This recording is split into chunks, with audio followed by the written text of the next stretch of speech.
여러분 지난 한 주간 평안하셨습니까? 네, 오늘 반가운 여러분들 뵈서 너무 감사합니다.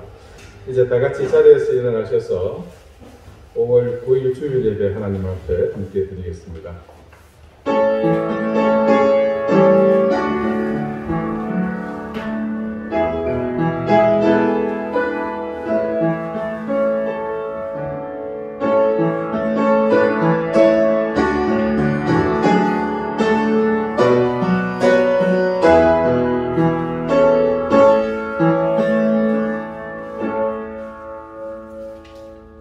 너희의 부모를 공경하라. 그리하며 네 하나님 여호와가 너에게 준 땅에서 네 생명이 길리라.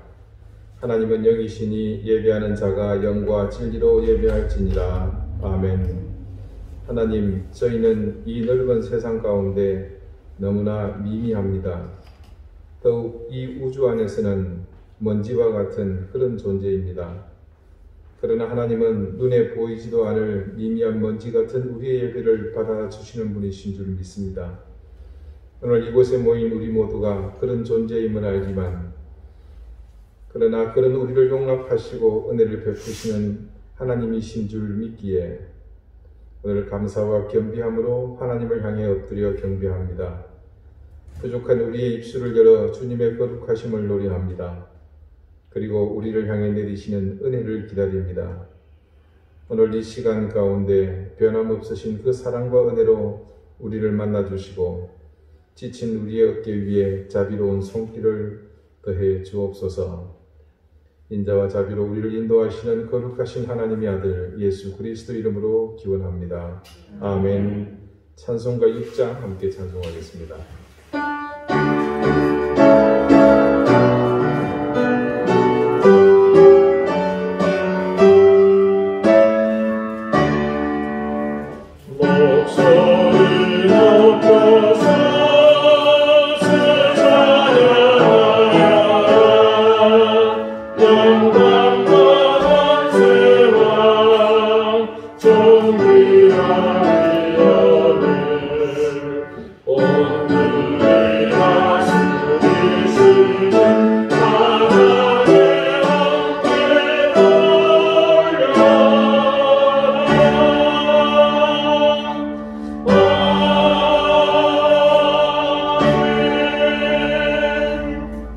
이제 다 함께 참회의 기도를 드리겠습니다.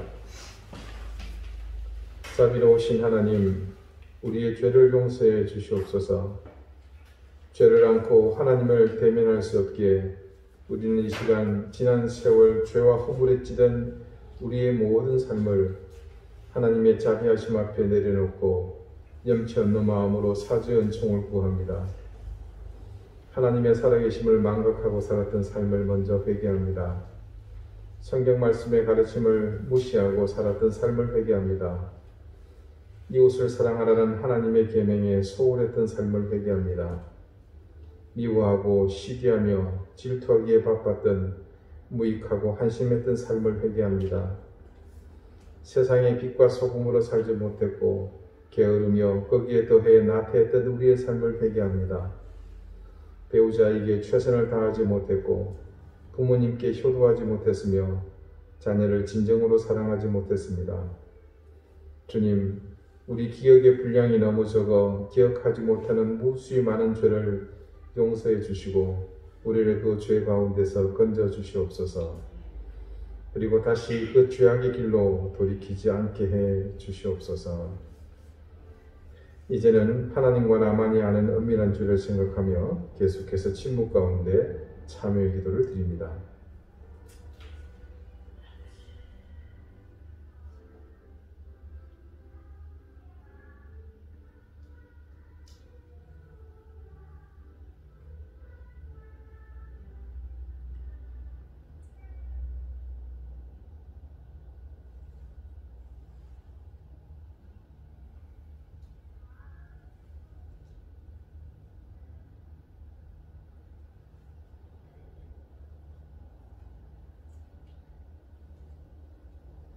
하나님께서는 자신의 부끄러운 죄를 솔직하게 고백하는 사람들에게 말씀하십니다.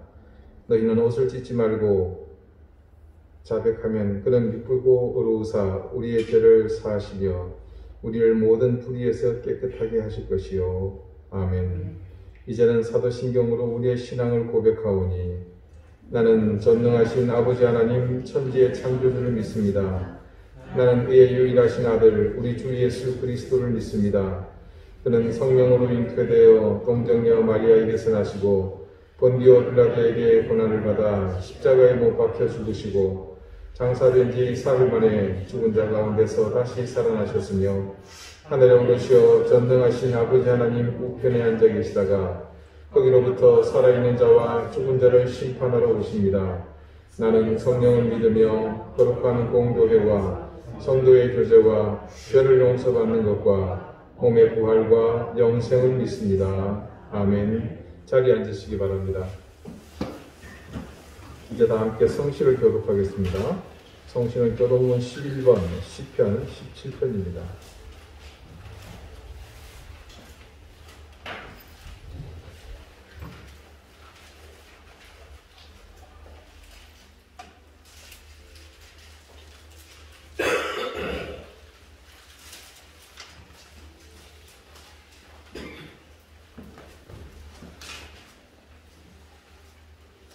여호와여 의의 호소를 들으소서. 나의 울부짖음에 주의하소서.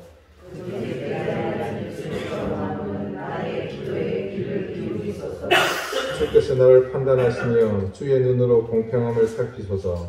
주께서 내 마음을 시험하시고 내게 오셔서 나를 감찰하셨습니다.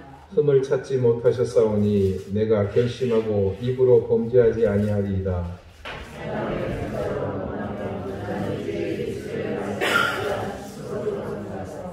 포악한 자의 길을 가지 아니하였사오며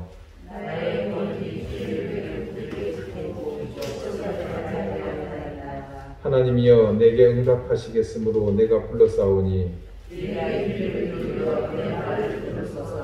주께 피하는 자들을 그 일어나 치는 자들에게서 오른손으로 구원하시는 주여 나타내소서. 아멘. 기도드리겠습니다.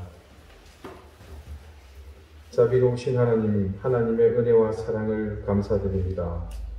이 계절의 풍성한 생명만큼 하나님의 은혜와 사랑하심이 우리에게 말로 닿을 수 없는 은혜의 풍성함으로 다가옴을 믿습니다. 주님, 우리의 감사와 찬양의 제사를 받아주시옵소서. 멸망받을 우리의 인생을 십자가의 거룩하신 희생으로 이 땅 가운데 구원과 생명의 길로 짙은 절망의 어둠 속에서 우리를 건져주셨고 하늘나라의 귀한 삶을 살게 해주심을 감사드립니다. 주님, 오늘 그와 같은 은총을 입고 하나님의 사랑에 감격하여 감사하며 찬양하며 경배하는 주님의 자녀들이 이곳에 모였습니다.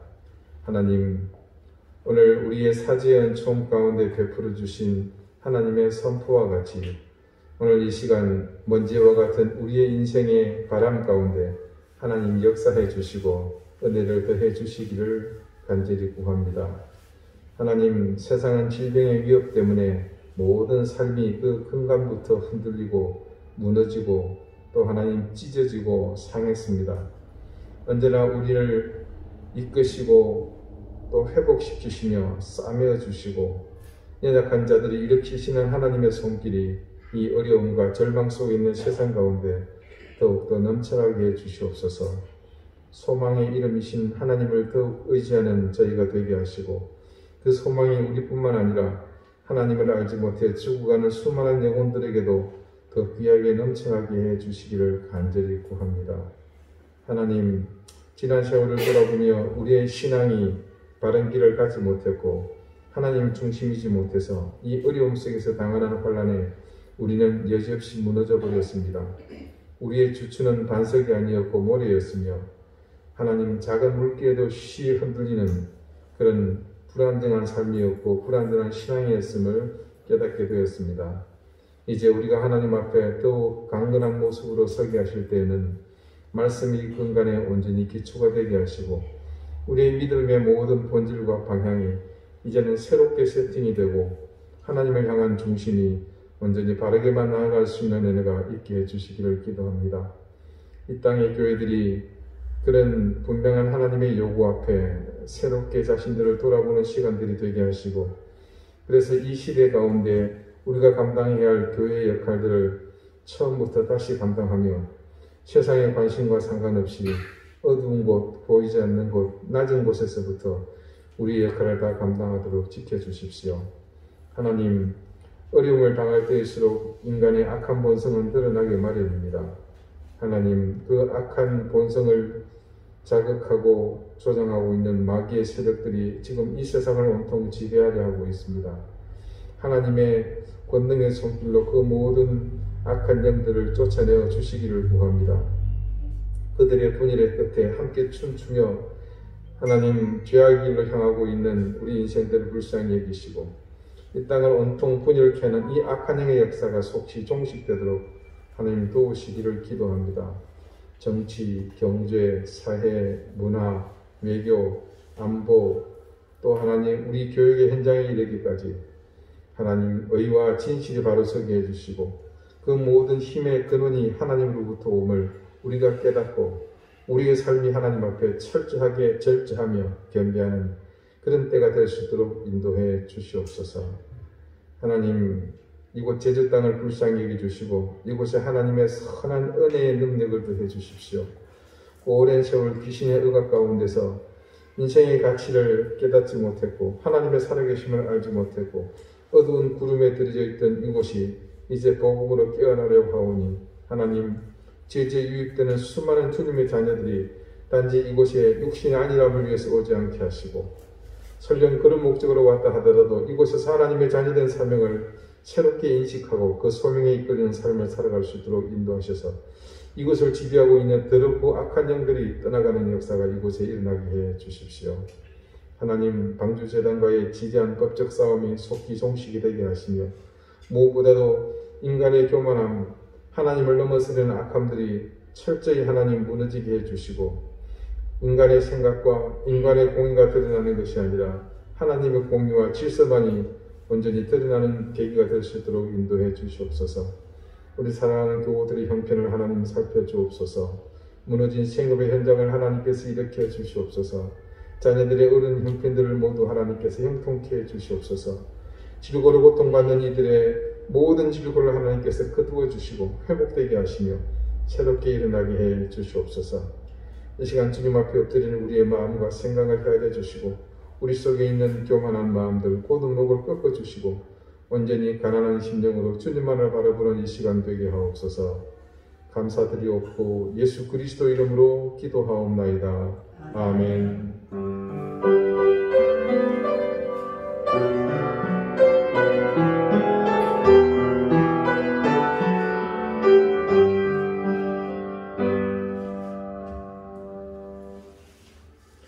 39장 함께 찬송하겠습니다.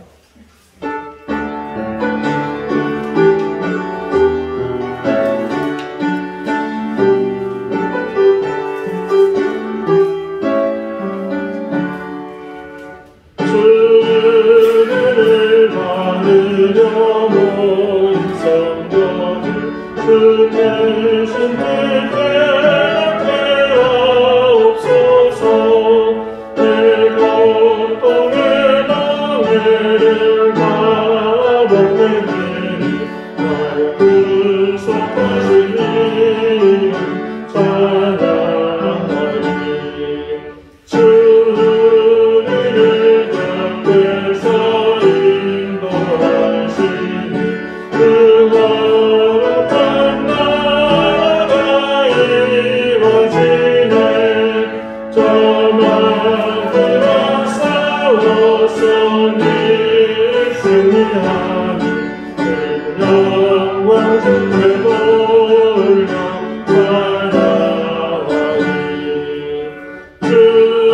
주의 방패와 장검 되시니 나 승리의 주님을 따릅니다.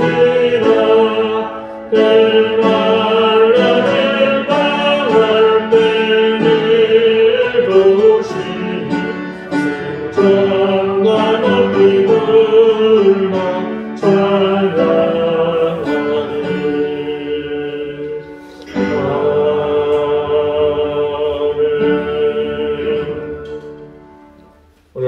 말씀에서 우리에게 주시는 말씀은 신약성경 고린도후서 12장 7절에서 10절까지의 말씀입니다. 신약 299쪽입니다. 여러분 추구에 기재되어 있는 성경 본문에 장절이 잘못되었습니다. 그 점 양해 바랍니다.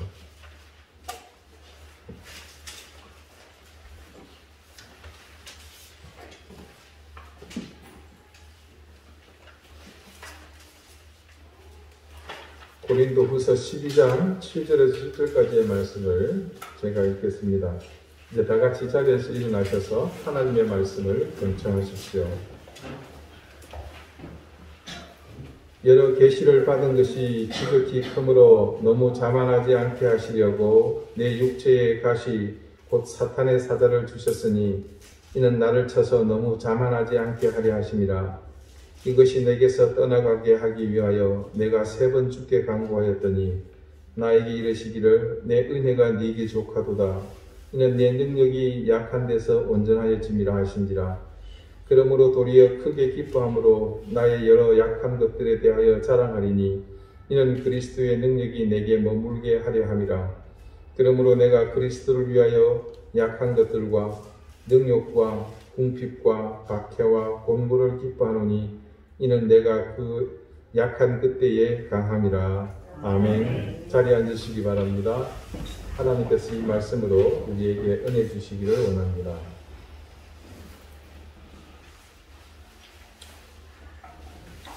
제가 대학 다닐 무렵에 제 시골 모교회에 서울에서 한 가족이 새로 이사를 오셨습니다. 그 집에 부인 되시는 분은 생전 도시에서만 살다가 시골 생활을 처음 하셔서 그런지 모르겠지만 자신이 서울에서 온 것을 소위 티를 많이 내셨습니다. 어느 정도였냐면 그 읍내에 있는 제과점에서 사온 빵을 두고서 하는 말이 서울에서 이런 건 빵이 아니라 그냥 밀가루 덩어리라고 말할 정도였습니다. 그래서 툭하면 여기는 시골이라서 촌이라서 뭐가 없고 수준이 낮고 심지어 똑같은 새우깡을 한 봉지 사도 여기는 시골이라서 촌스럽다고 할 정도니 대충 짐작이 가실 겁니다. 경남 함양이면 1990년대까지만 하더라도 정말 시골이었습니다. 그런데 신앙도 시골 교회와는 많이 차이가 났습니다. 이분은 서울에서 꽤 규모 있고 조직이 잘 된 교회에서 신앙 생활을 했기 때문에 배운 것도 많았고 또 여러 가지 프로그램을 통해서 시골 사람들은 해보지 못한 많은 경험을 한 것 같았습니다. 그래서 기도하는 것이나 찬양하는 것도 정말 멋있었고 우리와는 정말 달랐다는 것을 부인할 수 없었습니다.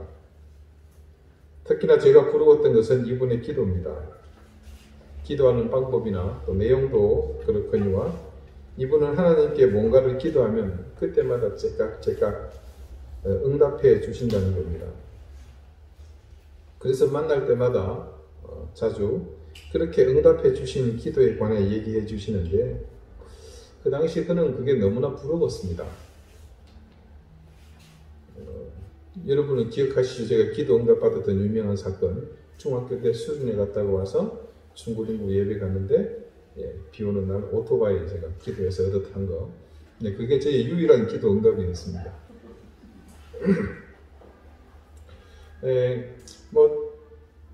이분은 수시로 받는다고 그러니까 제가 얼마나 부러웠겠습니까?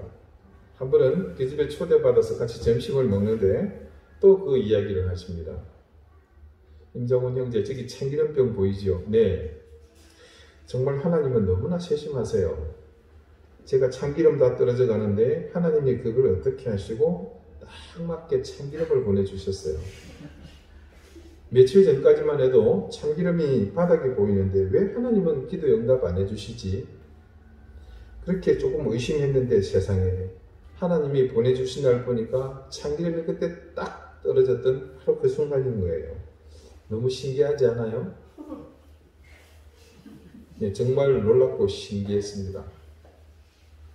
이야기는 들어봤지만 실제로 그 사실을 직접 전해 들으니까 저도 더욱 분발하고 더 열심히 기도해야 되겠구나 라는 생각이 몹시 들었습니다. 여러분, 이스라엘이 광야 생활을 마치고 가나안에 정착한 이후 사사시대가 시작되었죠. 그 사사시대에 이 사사라는 것은 소위 제사와 정치, 종교와 정치에 일치했던 그 시대의 상징적 인물입니다. 그래서 하나님과 인간 사이의 통로 역할을 했던 그런 존재인데 당시 그 12지파 전체를 총괄하는 그런 위치에 있는 사람입니다. 자, 그런 사람이 다스리던 시대인데 그 시대를 대표하는 중요한 키워드가 놀랍게도 불순종입니다. 자기 소견에 옳은 대로 행하였더라. 자, 이 말이 전체 사사시대를 대변하는 신앙의 그냥 단편적인 모습이었습니다. 사사들은 대체로 하나님께 불순종하는 사람들이 많았고 그 불순종이라는 것은 대부분 조금 전에 말씀드린 대로 자기 소견에 옳은 대로 행하는 겁니다. 한마디로 악했습니다. 그러나 그 와중에서도 나름 여호와 하나님을 두려워하는 몇몇의 사사가 있었습니다. 그 중에 입다라는 한 사사가 있습니다. 이 사람도 하나님을 두려워했던 사람 중 한 명으로 보이는데 사사기 10장 중반부부터 이 사람이 등장하는데 그 사람이 사사로 있을 즈음에 이스라엘을 괴롭혔던 이방 민족은 암몬이었습니다. 입다가 암몬과의 전쟁을 앞두고 출전할 때의 일입니다. 사사기 11장 30절과 31절에 기록된 말씀인데요.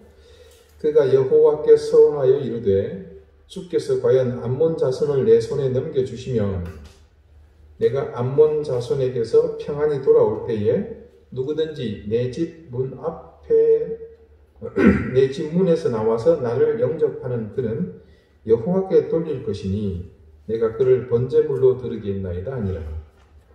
자, 대단한 결기를 보입니다. 하나님께서 암몬을 이기기만 해 주신다면 제가 돌아와서 제일 처음 만나는 사람을 하나님께 번제로 드리겠다는 겁니다. 그 다음 32절 33절입니다.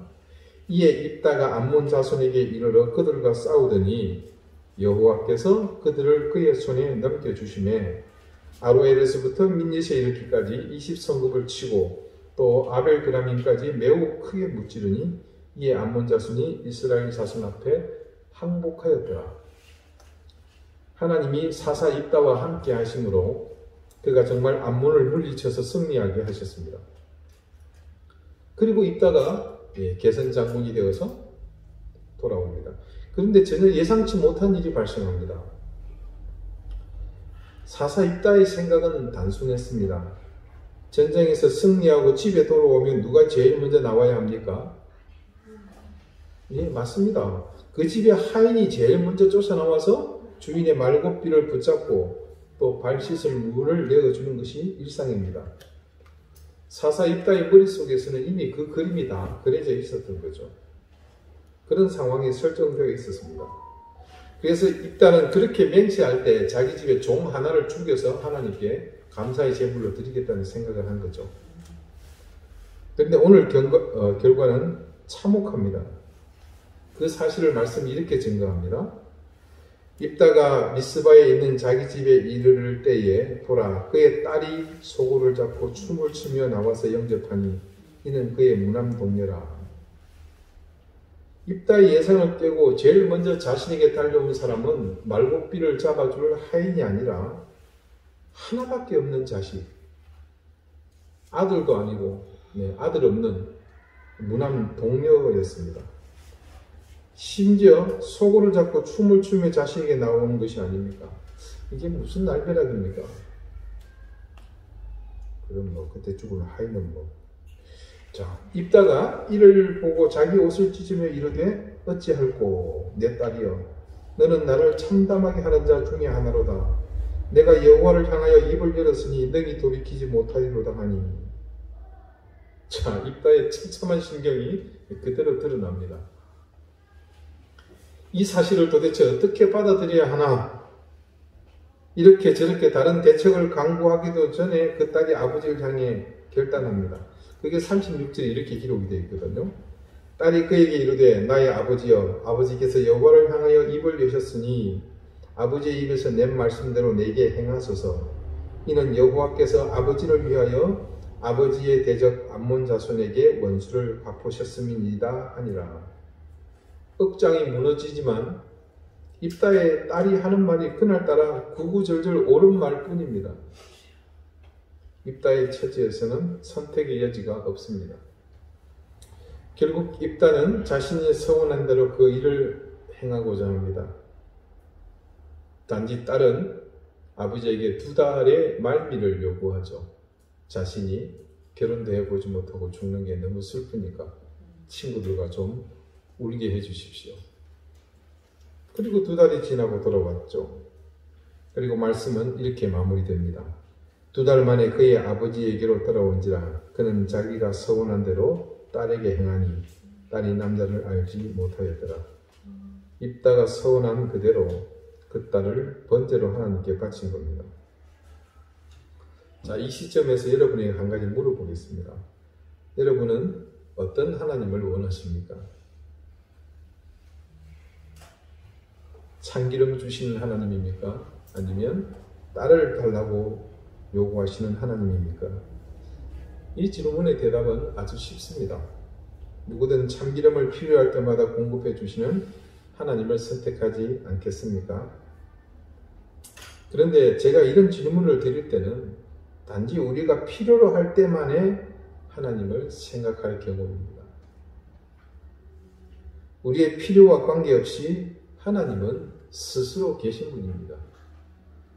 그리고 그 계시는 모습이나 상황은 우리의 의지와는 전혀 관계없습니다. 그분이 뜻하시는 대로, 그분의 의지대로입니다.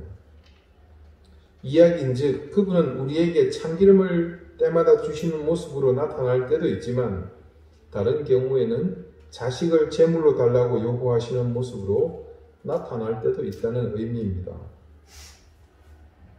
이 말씀을 듣고 있는데 계속 기분이 좀 이상하시죠? 뭔가 좀 아기가 잘 들어맞지 않는 좀 모순된 것 같은 생각이 들지 않습니까? 도대체 하나님이 이렇게 극단적인 분인가? 그런 생각이 드시죠? 주거나 빼앗거나 둘 중 하나라면 하나님의 존재라는 것은 그냥 한 2차원적인 그런 존재밖에 되지 않은 것처럼 느껴집니다. 이런 생각을 두고 참기름을 때마다 주시는 하나님에 대해 자랑하시는 그 여자분을 생각하니 한 가지의 질문이 생깁니다. 때마다 참기름을 비롯한 모든 필요를 채워주시는 하나님을 자랑하는 그 여자분에게 만약 하나님이 딸을 달라고 하면 과연 그분은 똑같이 하나님을 이전처럼 자랑할 수 있겠는가 하는 그런 의문입니다. 그리고 보면 사사 입다의 경우도 마찬가지입니다. 그가 놓치고 있었던 중요한 한 가지가 있습니다. 그것은 암몬을 물리치게 해 주십사고 바라는 마음이 너무나 간절한 나머지 그 승리라는 그것을 선물로 받을 생각에 골몰한 그것 때문에 자신이 하나님께 드려야 할 것에 대해 너무 쉽게 생각했다는 사실입니다. 결과적으로 사사 입다도 참기름병을 채워주시는 하나님에만 집중한 셈입니다. 한국인들의 믿음 저변에 크게 자리 잡고 있는 하나님은 그 여자분과 같이 내게 필요한 참기름을 주시는 하나님이라는 생각에서 크게 동떨어지지 않습니다. 내가 원하는 것만을 들어주시는 하나님, 내가 바라는 기도에 그대로 응답하시는 하나님을 우리는 줄기차게 부르며 살고 있지 않습니까? 그러면서도 그 저변에 한켠에 자리 잡고 있는 또 다른 하나님, 바로 딸을 요구하시는 하나님을 우리는 똑같이 모시고 삽니다.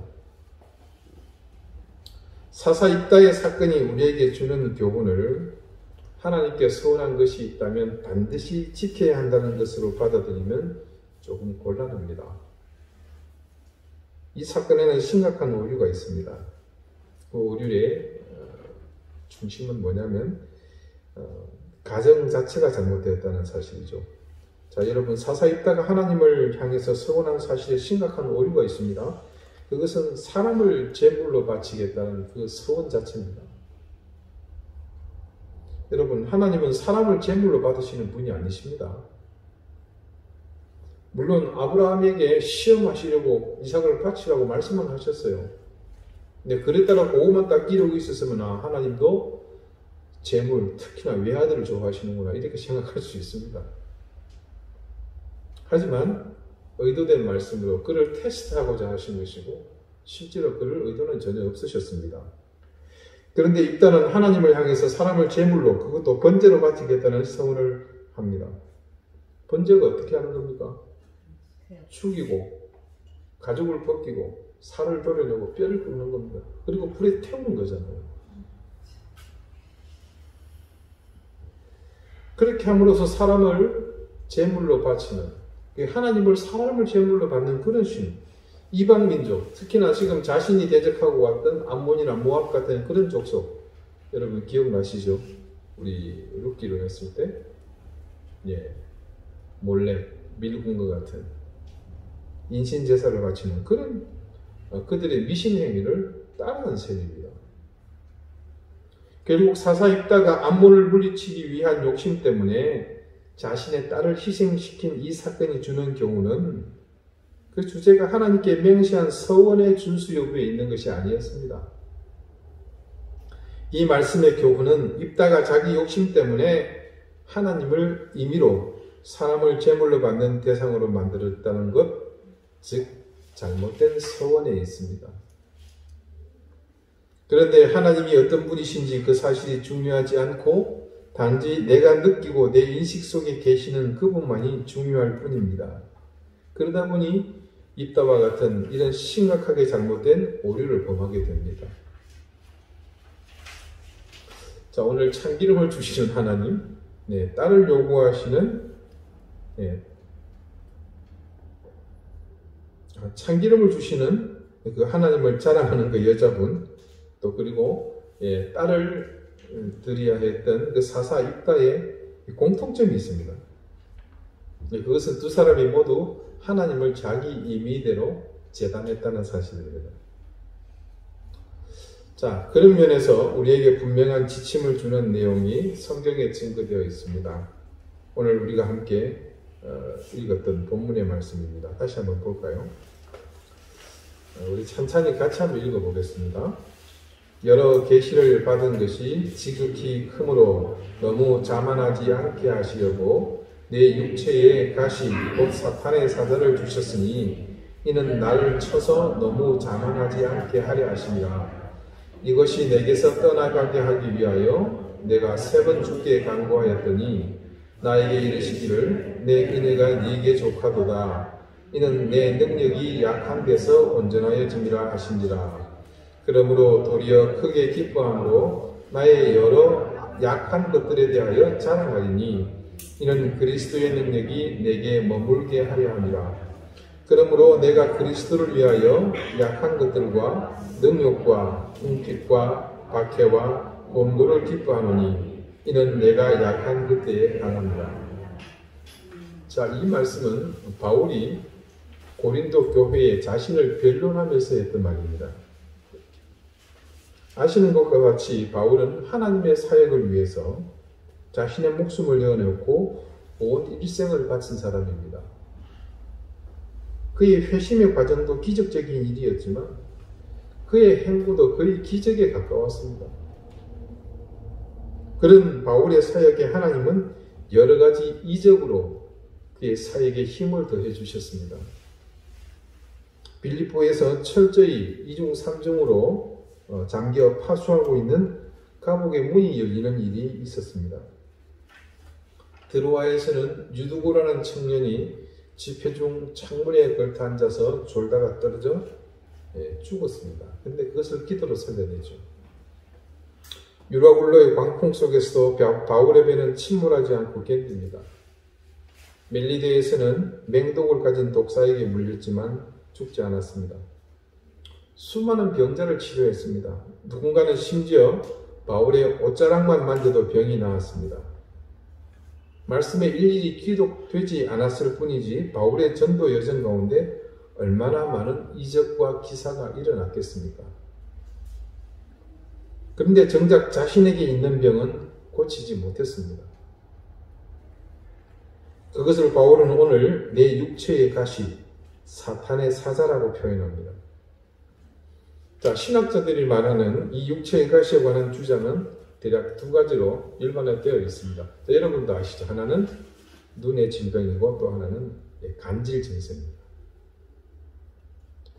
어떤 것이 되었건 바울은 자신의 육체가 그래서 그것 때문에 연약하다고 늘 말했으며 오늘 이 표현과 같이 자신의 일생에 위협이 되며 육체의 가시이고 사탄의 사자라고 불릴 정도로 바울에게 그 질고는 결코 가볍지 않은 짐이었습니다. 바울은 당연히 자신의 삶을 짓누르는 무게 때문에 하나님께 이 짐을 벗겨달라고 간구했습니다. 몇 번 했다고 그럽니까? 3번을 했다고 그러죠. 그러나 하나님은 거절하셨습니다. 그리고 그 이유를 하나님께로부터 들었고 바울은 오늘 이렇게 증언했던 겁니다. 바울은 자신의 기도가 표면적으로는 이루어지지 않았습니다. 여전히 그에게 그 육체의 가시가 잔존했으니 말입니다. 그런 면에서 바울에게 참기름을 주시는 하나님은 계시지 않은 것 같습니다.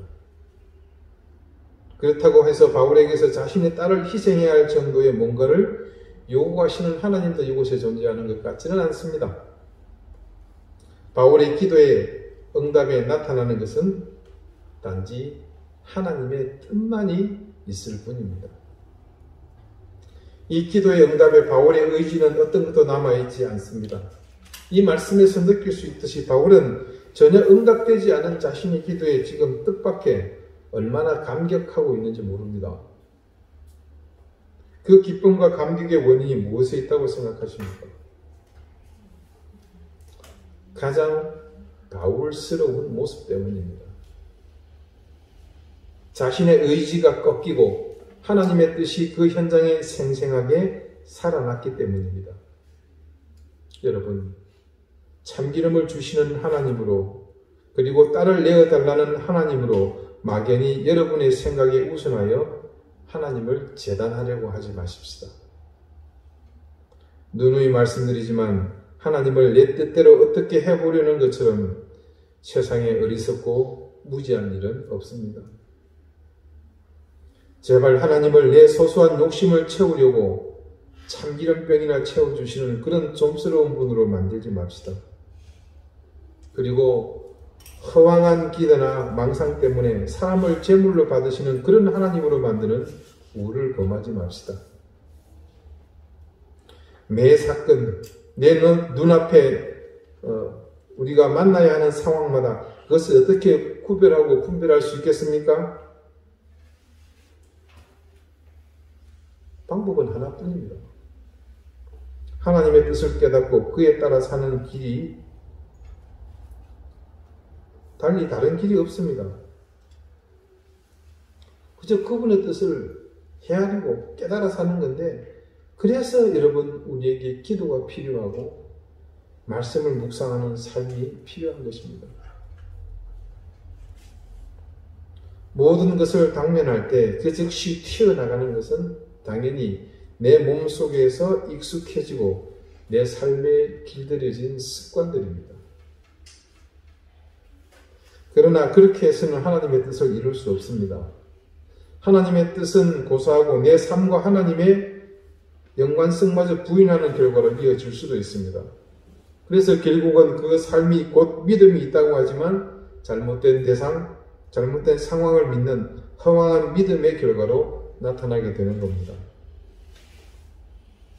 그래서 바울의 경험이 우리에게 시사하는 바가 아주 크고 중요합니다. 이 말씀에 따르면 바울이 주목한 것은 자신이 원하고 뭔가를 얻기를 바라는 것에 관한 결과가 아니었습니다. 그의 관심은 자신에게 머물고 있는 하나님의 은혜였습니다. 바울이 말하는 그 은혜는 자신의 의지와 바람과 관계없는 전적인 하나님의 소관이었고 자신은 단지 어떤 형태가 되었건 하나님의 은혜에 대해서 겸비할 뿐이었습니다. 그리고 최종 바울이 말하려고 했던 것은 자신의 바람대로 하나님이 기도 응답해 주셔서 육체의 가시, 사탄의 사자 운운하는 것이 자신에게서 사라진 것이 아니라 그로 인해 자신이 약해진 그 상황, 바로 자신의 연약함을 자랑한다는 사실입니다. 여러분, 바울이 왜 그것을 자랑거리로 삼았습니까? 그렇게 자신의 연약한 대로 내버려 두니까 그 내버려 둔 자리가 어떻게 바뀌었다는 말입니까?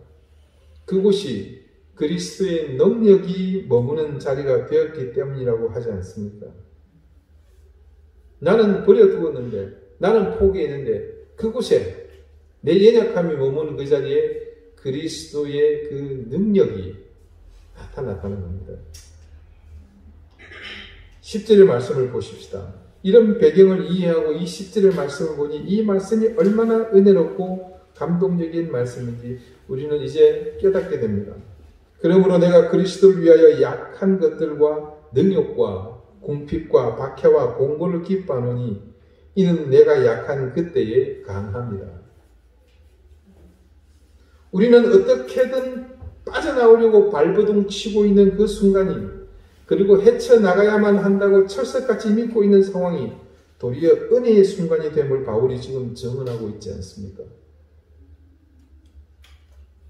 우리가 하나님을 향해 자잘하고 소소한 기대로 우리의 신앙을 채우려는 것이, 또 허무맹랑한 요구를 하는 것이, 그게 하나님의 뜻이라고, 하나님이라고, 그것이 하나님이라는 사실에 두려워하면서 전전긍긍하는 신앙이 얼마나 무익한 신앙인지 여기서 우리는 분명히 깨닫게 됩니다. 그리고 또 한 가지 알게 되는 중요한 사실 하나, 그런 기대와 두려움에 끌려다니며 우리가 믿고 있다고 착각한다는 사실입니다. 여러분, 우리가 얼마나 어리석게 살고 있습니까? 하나님을 모르고 사는 인생이 사실은 어리석은데, 하나님을 알면서도 그 속에서 또 어리석게 살고 있으면서 그것을 믿음이라고 생각하고 있으니 그저 웃음이 날 뿐입니다. 여러분, 이제 우리는 하나님만으로 모든 것을 합시다. 하나님 안에서만 생각하고 결정하고 또 그에 따라 행동합시다. 내가 만든 허상, 내가 바라는 허상은 하나님이 아닙니다. 그것은 단지 내 부족함, 내 결함을 채우려는 우리 욕심의 산물일 뿐입니다. 대신 이제는 나의 부족함, 나의 결핍, 나의 한계를 있는 그대로 받아들입시다. 그 부족함과 결핍 그리고 한계를 받아들일 때 필연적으로 발견하게 되는 나의 약함을 감사합시다. 그때 발견하게 될 나의 약함은 더 이상 나의 실패와 후퇴를 의미하는 것이 아니라 하나님께서 일하시는 현장이기에 그 약함을 자랑으로 여기며 그 약함 위에 거하시는 하나님을 바라봅시다. 바로 그 순간 약함에 감사하며 자랑스러워하는 우리에게 하나님은 최고의 능력으로 함께해 주실 것입니다. 그러므로 도리어 크게 기뻐함으로 나의 여러 약한 것들에 대하여 자랑하리니 이는 그리스도의 능력이 내게 머물게 하려 합니다. 그러므로 내가 그리스도를 위하여 약한 것들과 능욕과 궁핍과 박해와 곤고를 기뻐하노니 이는 내가 약한 그때에 강함이라. 기도드리시겠습니다. 주님, 우리는 이제껏 내게 참기름을 채워주시는 만능 주머니 하나님, 자식을 달라고 위협하시는 두려운 하나님만을 모시고 살았습니다. 하나님을 모르는 인생들을 하나님을 모르니 그렇게 될 스스로 죄의 멍에를 쓰고서 자원해서 힘겨운 인생을 산다고 하지만 우리는 그 모든 멍에와 죄에서 자유를 얻었는데 한심하게도 그 자유를 주신 하나님을 스스로 굴레로 만들어 자신을 옥죄고 살았습니다. 그것이 믿음이라고 생각하며 살았습니다. 오늘 바울의 고백 속에서 자신의 연약함을 자랑으로 삼는 그 믿음을 우리의 믿음으로 안고 살게 해 주십시오. 내가 만든 허상의 하나님은 버리게 하시고 온전히 내 속에 내재하시는 내 연약한 가운데 능력으로 함께 하시는 하나님만을 믿게 해 주십시오. 예수 그리스도 이름으로 기도드립니다. 아멘. 284장 함께 찬송하겠습니다.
자비로우신 하나님, 하나님께서 우리에게 베풀어 주신 은혜와 사랑을 감사드립니다. 우리에게 주신 생명, 귀한 가족, 내 생업의 현장, 사랑하는 자녀들, 모든 것이 하나님께로부터 왔음을 고백하며 그 믿음의 증표로 하나님께서 드린 것 중 일부를 구별하여 하나님 앞에 드렸습니다. 그것에 우리의 이 고백과 더불어 우리의 모든 삶을 함께 담아드리오니 하나님 기쁘게 받아 주시옵소서. 드린 손길을 기억하시고 하늘의 신령한 은혜와 땅의 기름진 복을 넘치게 더하시며 그 가정과 생업의 현장이 하나님의 큰 복록을 누리게 해 주옵소서. 감사드리며 예수 그리스도 이름으로 봉헌 기도드립니다. 아멘. 교회 소식 알려드리겠습니다. 특별한 다른 광고는 없고요. 계속해서 코로나 확진자가 증가하고 있는 제주도입니다. 여러분도 각별히 조심하시고 개인 위생에 철저히 신경을 기울이시기를 바라겠습니다. 우리 몸이 불편한 교우들을 위해서 계속해서 좀 기도해 주시고요.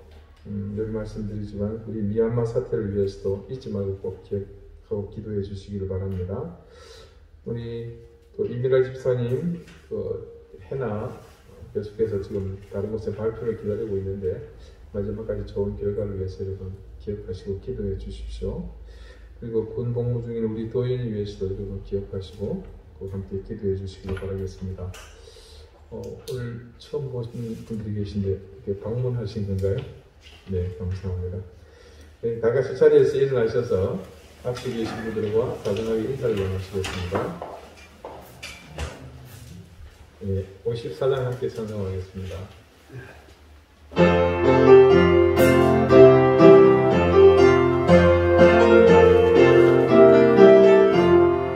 say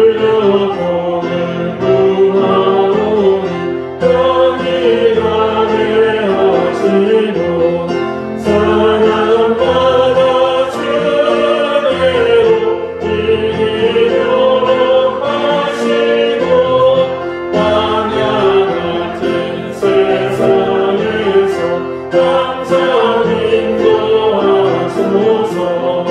주의 복된 말씀 듣고 또한 감사합니다. 많은 그의 성도 열매 맺게 하시려 하나님이 우리 함께 항상 계시옵소서.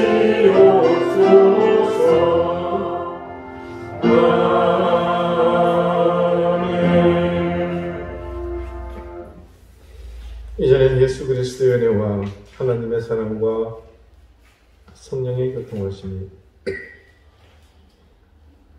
우리의 욕심을 채우기 위해, 우리의 결함과 약함을 채우기 위해 하나님을 내 마음껏 재단했던 이전의 삶은 버리고 오늘 사도 바울의 고백처럼 내게 있는 그 부족함, 그 결핍과 한계를 인정하며 그 약함에 그함으로 그것이 함께 하시는 그리스도의 능력을 의지하고 그것을 자랑하기를 소망하는 우리 사랑하는 방주교의 모든 성도들 머리 위에 오늘 예수 그리스도의 이름을 따라 이곳에 함께 참여하여 함께 예배한 귀한 주님의 자녀들 머리 위에 이제로부터 영원토록 항상 함께 하시기를 간절히 축원하옵나이다. 아멘.